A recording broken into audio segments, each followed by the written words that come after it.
Hello all, welcome to Raj Malhotra's IAS. As we have promised कि हम आपके लिए सीरीज लेके आएंगे यूपीएससी कॉन्सेप्ट्स एक्सप्लेन्ड, जिसमें हम आपके साथ डिस्कस करेंगे जो करंट इवेंट चल रहे हैं और उनको लिंक करेंगे स्टैटिक पोर्शन के साथ, जैसे कि यूपीएससी आपसे पेपर में सवाल पूछता है। तो आज हम बात करने जा रहे हैं पॉलिटी के पोर्शन की। Before I start this lecture, एक छोटी सी इंफॉर्मेशन आपको देनी थी कि जैसे हम पॉलिटी डिस्कस कर रहे हैं वैसे एथिक्स, हिस्ट्री, सारे के सारे टॉपिक डिस्कस किए जाएंगे।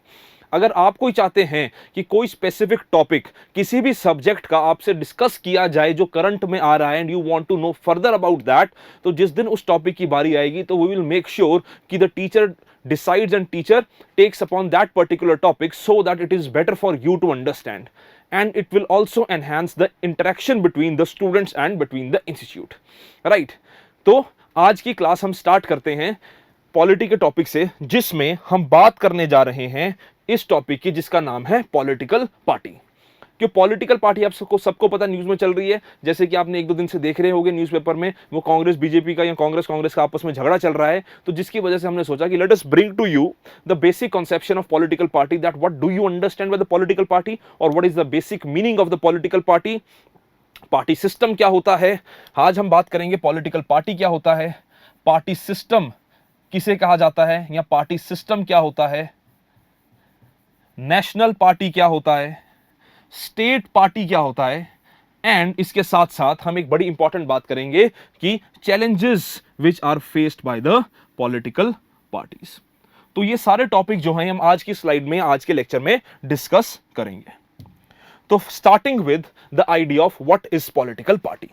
अब पॉलिटिकल पार्टी की अगर आप डेफिनेशन की बात करो तो political party basically is a group of people who come together to contest elections and hold power in the government. अगर आप बात करो पॉलिटिकल पार्टी होता क्या है, basically political party is a kind of a group in which the people even have the same kind of ideology, same kind of interests और same kind of ideas to form a government। ठीक है कि एक group है जिन group के ideas same है, ideology same है, और वो सारे के सारे लोग एक साथ आते हैं, एक ग्रुप बनाते हैं, कम्युनिटी बनाते हैं, और उस ग्रुप के लिए वो क्या करते हैं कि वो इलेक्शन लड़ते हैं so that they can hold power. अब होता क्या है कि हम सब मिलकर एक ग्रुप बना सकते हैं। तो अगर हमने सबने मिलकर एक ग्रुप बनाया तो उसको हम इंटरेस्ट ग्रुप भी बोल सकते हैं कि हमारा कॉमन इंटरेस्ट है, हम सबने मिलकर एक इंटरेस्ट ग्रुप बना लिया जो उस स्पेसिफिक इंटरेस्ट के प्रति काम करेगा। जैसे आप सब लोग यूपीएससी क्रैक करना चाहते हैं, तो हमने आप सबके साथ मिलकर एक ग्रुप बना लिया और हमारा प्राइमरी इंटरेस्ट क्या है कि हम यूपीएससी क्रैक करें और साथ ही साथ हम किस तरह यूपीएससी में इंप्रूवमेंट्स ला सकते हैं, हम उसको बोल देते हैं इंटरेस्ट ग्रुप। जब हम ये सारा ग्रुप मिलके जिसकी सेम थॉट है, सेम आइडियोलॉजी है, सेम आइडिया है, वो किस चीज के लिए दौड़े या किस चीज के लिए काम करे so that they can form the government, उसको बोलते हैं हम पॉलिटिकल पार्टी। कि आप गवर्नमेंट बनाने की होड़ में या गवर्नमेंट बनाने के लिए या पावर होल्ड करने के लिए जब एक जैसे लोग एक साथ आते हैं या लाइक माइंडेड पीपल एक साथ आते हैं, उसको हम बोलते हैं पॉलिटिकल पार्टी, राइट। अब वो जो पॉलिटिकल पार्टी है, पॉलिटिकल पार्टी के तीन बेसिक कंपोनेंट्स होते हैं। पहला कंपोनेंट होता है लीडर, दूसरा कंपोनेंट होता है एक्टिव मेंबर्स और तीसरा कंपोनेंट होता है फॉलोअर्स। लीडर्स कि हर पॉलिटिकल पार्टी का एक चेहरा होता है, हर पॉलिटिकल पार्टी का एक फेस होता है। ठीक है, जैसे आपने 2019 के इलेक्शन देखे होंगे तो मीडिया में डिबेट्स हुई, मोदी नहीं तो कौन, ठीक है, और मोदी वर्सेस हुम। तो एक लीडर है जो एक चेहरा है, तो लोग क्या हैं कि उस लीडर के प्रति काम करते हैं, उस लीडर के लिए काम करते हैं so that that leader can lead that political party to form the government. तो लीडर का एस्पेक्ट ये आ गया। एक्टिव मेंबर्स जो उस पॉलिटिकल पार्टी को चलाने में मदद करते हैं, पर इनसे भी जरूरी होते हैं फॉलोअर्स, जिसको हिंदी में हम कभी कभी कहते हैं कार्यकर्ता। तो जो फॉलोअर्स होते हैं, जो उस आइडिया को या आइडियोलॉजी को फॉलो करते हैं, उसको हम बोलते हैं फॉलोअर्स। और फॉलोअर्स बहुत इंपॉर्टेंट होते हैं हर पॉलिटिकल पार्टी के, या फिर उसका जो मेन कंपोनेंट होता है या one of the main component होता है, उसको हम बोलते हैं फॉलोअर्स। क्योंकि जब तक फॉलोअर्स नहीं है तब तक पार्टी नहीं है, क्योंकि वोट कौन डालेगा या उन लोगों को उस पार्टी के तरफ या उस पार्टी के प्रति लेके कौन आएगा अगर फॉलोअर्स नहीं होंगे। तो फॉलोअर्स जो है वो एक बहुत इंपॉर्टेंट कंपोनेंट है एक पॉलिटिकल पार्टी का। इसके बाद अगर हम दूसरी चीज देखें तो इस पॉलिटिकल पार्टी के फंक्शंस क्या हो सकते हैं। तो functions of the political party, जैसे कि मैंने आपको बताया, इलेक्शंस कंटेस्ट करना, टू कैप्चर और टू होल्ड पावर। ठीक है, ऐसा तो है नहीं किसी ने पॉलिटिकल पार्टी बनाई और वो बस बाहर बैठ के पॉलिटिकल पार्टी बना के बोल रहा है कि मेरे को कुछ नहीं चाहिए। तो चेंज कैसे लाओगे, कलेक्टिव गुड कैसे करोगे जब तक पावर होल्ड नहीं करोगे। तो उस पावर होल्ड करने के बाद दूसरी चीज क्या होती है कि parties put forward different policies and different programmes and the voters choose among them. जैसे फॉर एग्जांपल 2019 में इलेक्शन हुए, दो पॉलिटिकल पार्टीज प्राइमरी थी, बीजेपी और कांग्रेस। ठीक है, दो पॉलिटिकल पार्टीज प्राइमरी थी, बीजेपी और कांग्रेस। बीजेपी ने अपना मैनिफेस्टो रिलीज करा, उन्होंने बोला कि हम यार इन 10 चीजों को, इन 100 चीजों को इंप्लीमेंट करने की कोशिश करेंगे। कांग्रेस ने अपनी पॉलिसी में अपना मैनिफेस्टो रिलीज करा। अब लोगों के सामने ऑप्शन थी कि लोग किसको चूज करना चाहते हैं, बीजेपी को या कांग्रेस को, या जितनी भी और पॉलिटिकल पार्टीज इलेक्शन कंटेस्ट कर रही थी। कई जगहों पे मल्टीपल पार्टीज थी। ठीक है, जैसे अगर हम उत्तर प्रदेश की बात करें या किसी भी पंजाब की बात कर ले तो बीजेपी थी, कांग्रेस थी, अकाली दल था। अगर हम उत्तर प्रदेश की बात कर लें, वहां पे समाजवादी, बीएसपी, कई सारी। ठीक है, तो उनके सामने, लोगों के सामने पार्टीज ने अपना इंटरेस्ट रखा कि हम ये काम करेंगे। अब लोगों को कहा कि आप चुन लो, तो जिसको लोग प्रेफर करेंगे वो सरकार बनाएगी और सत्ता में आएगी। तीसरी बात हुई फंक्शंस की। Parties play a decisive role in making laws for the country. Laws for the country का काम किसका है? लेजिस्लेचर का।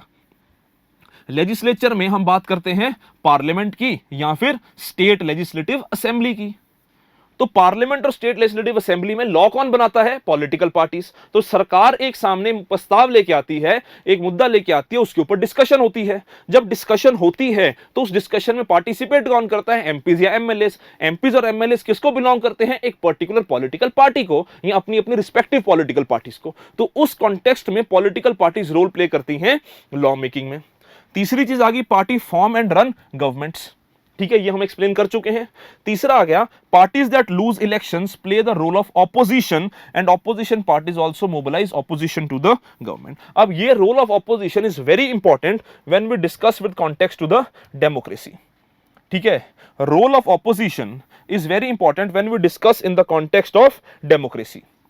ठीक है, क्योंकि होता क्या है कि ऑपोजिशन पार्टीज का काम क्या होता है कि वो मोबिलाइज करती हैं डिफरेंट इंटरेस्ट ग्रुप्स को, या फिर सरकार के सामने रोड ब्लॉक बनती हैं अगर सरकार कुछ ऐसा करने की कोशिश करे which is against the interest of the nation.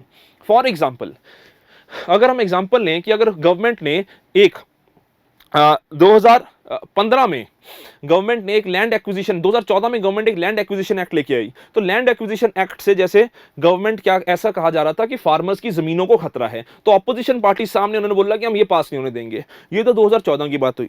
2020 में गवर्नमेंट एक एपीएमसी ऑर्डिनेंस या फार्मिंग के लिए ऑर्डिनेंस लेके आ रही है। तो कहा जा रहा है कि ये कॉन्ट्रैक्चुअल वर्कर्स का जो ऑर्डिनेंस है ये गवर्नमेंट के अगेंस्ट, फार्मर्स के अगेंस्ट है, और जो बड़े बड़े बिग इंडस्ट्रीज हाउसेज हैं उसके फेवर में है।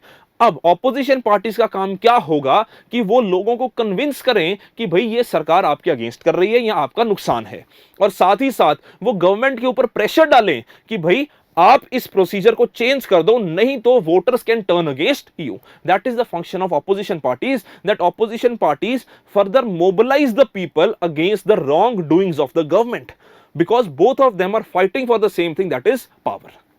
ठीक है, तो ऑपोजिशन पार्टीज का रोल यहां पे बड़ा इंपॉर्टेंट आता है, specially in the functioning democracy like India.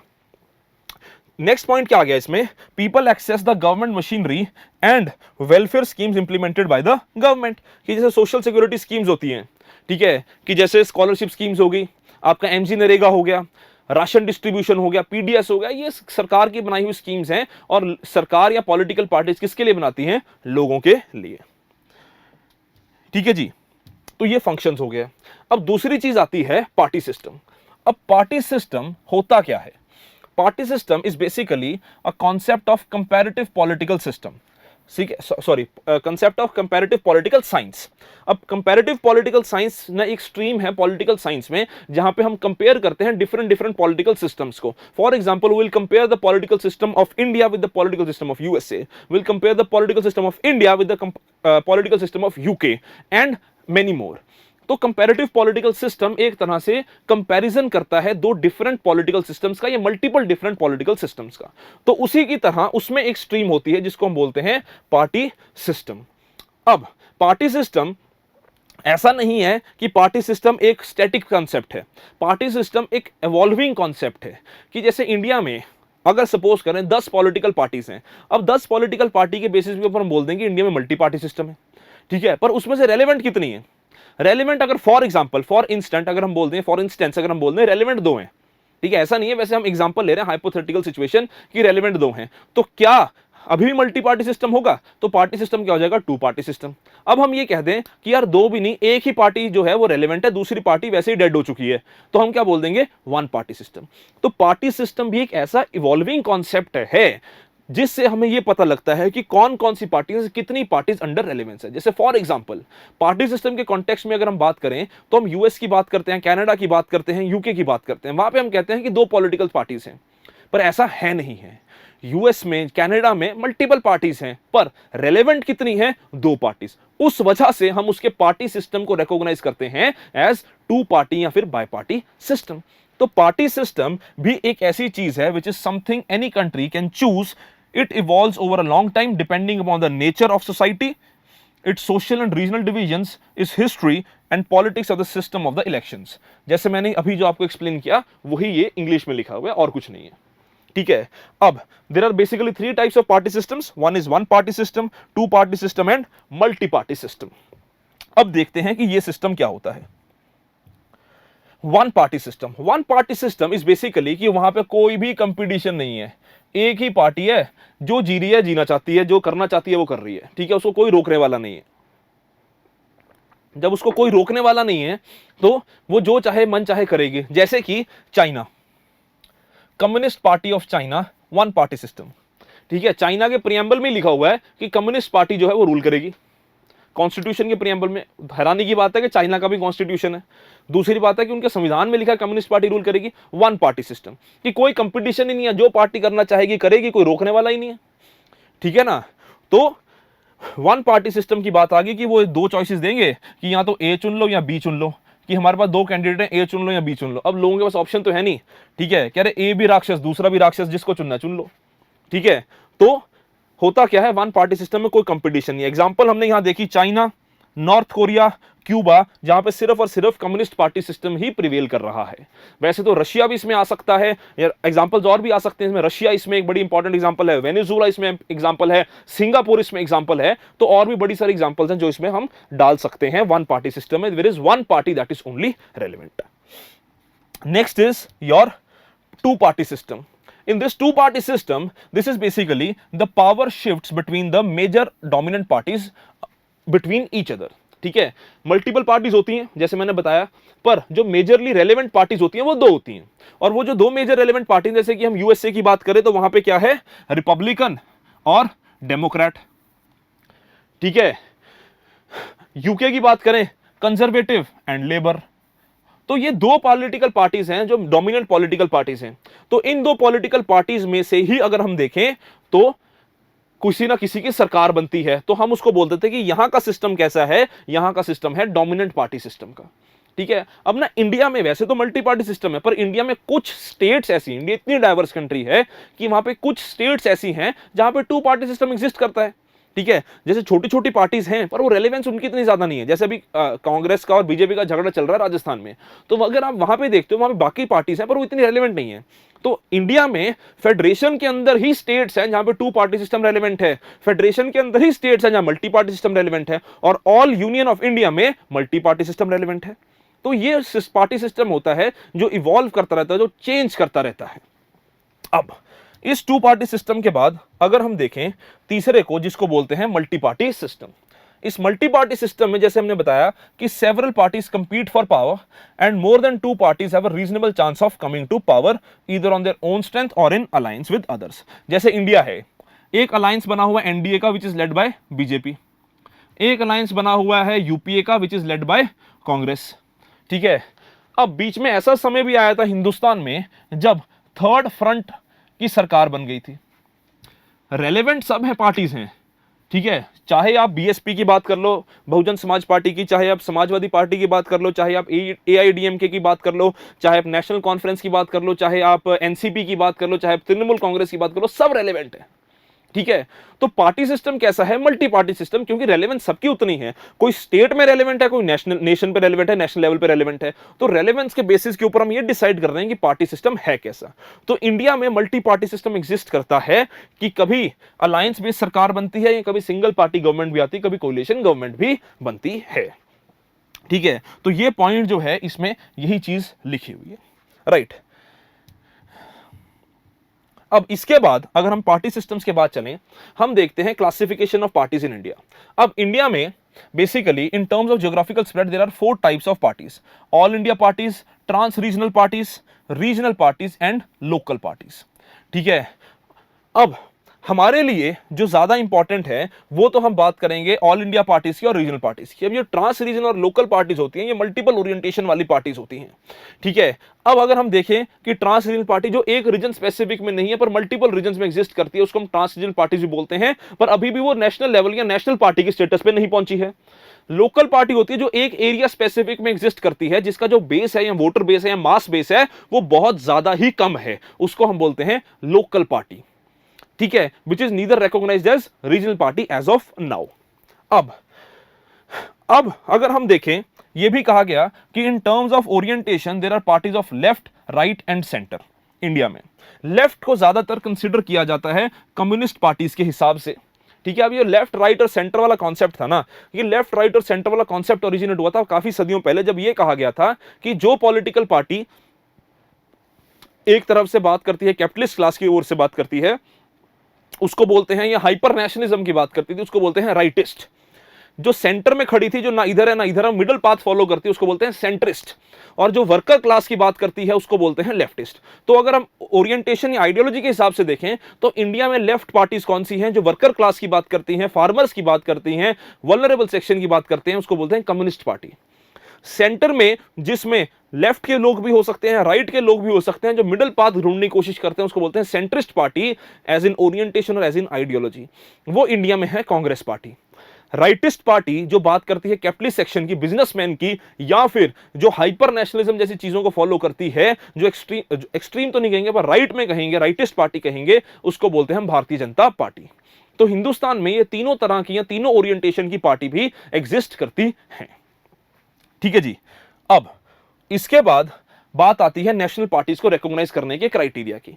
जब नेशनल पार्टीज के क्राइटेरिया को रिकॉग्नाइज करते हैं तो सबसे पहले तो आता है कि if that party secure 6% of valid votes polled.